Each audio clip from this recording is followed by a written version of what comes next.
nga bwe gutera okuba ku Ssekkukulu ezize zibaawo ne ku mulundi guno ekitongole kya makomera kikedde kusala nte, embuzi n'endiga mu makomera gaabwe gonna agawera 266 agasangibwa mu bitundu eby'enjawulo.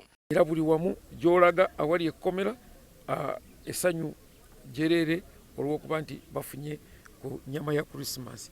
Okwongera ku nnyama ya Christmas waliwo n'ebigenderawo ng'emiceeri n'ebirala package ezo zaweerezebwa ba OC. Buli kisolo ekisaliddwa ku mulundi guno abasawo babaddewo okwekebejja ennyama nga kino kikoleddwa okulaba nga etuukana n'omutindo. Ente eyinza kuba nti erabika ku mubiri nga nte nnungi naye ng'erina ekirwadde, naddala nga bwe mukimanyi nti tulina ekirwadde kya kalusu, tulina n'ekirwadde ekyakakooto.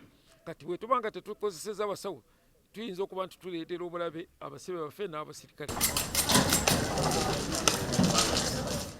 Ezimu ku nte n'embuzi ezisaliddwa ziggiddwa mu ffaamu z'amakomera ate ezindi ziguliddwa ku balunzi ab'enjawulo.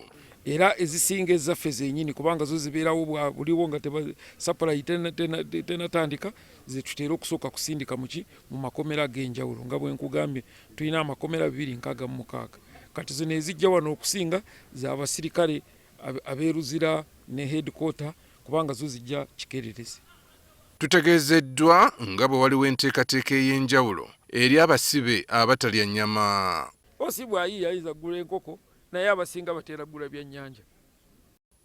Aaron Mukama, NTV ku ssaawa emu.